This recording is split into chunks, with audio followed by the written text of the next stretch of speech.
kuna mweza bako mezuzwa tufanye kwa mfano. Sikiliza. Hii Yanga wabovu tena wabovu. Kipa wetu Jigitiara na mweza. Sikiliza, sisi tushachukua ubingwa na kisha tunachukua ubingwa mwingine pale. Ubingwa gani? Ubingwa gani? Kila siku mnafungwa 5. Kila siku tunakufunga, ni ndio ubingwa gani?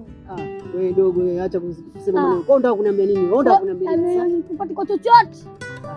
Unataka kusema nini wewe? Sisi tushachukua ubingwa. Unangoja nini?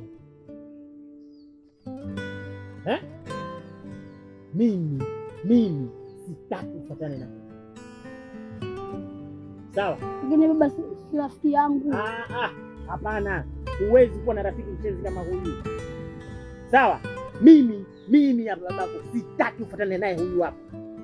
Sitaki kabisa kufuatana na huyu mchezi. Wewe umekaa hapa tu na rafiki yangu. Rafiki huyu. Haya. Nyumbani.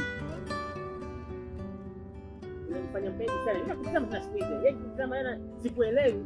Maana nifanya una mashikio marefu, ukiambiwa na wazee wako hadi kuelewa. Sasa nasema hivi, ondoka nenda nyumbani. Ala.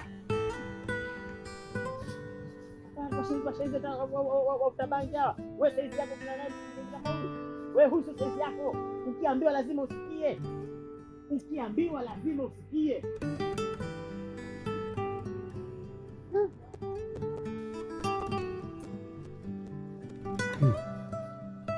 Kijana hata tunashinda. Sisi tunatafuta nini sisi lakini?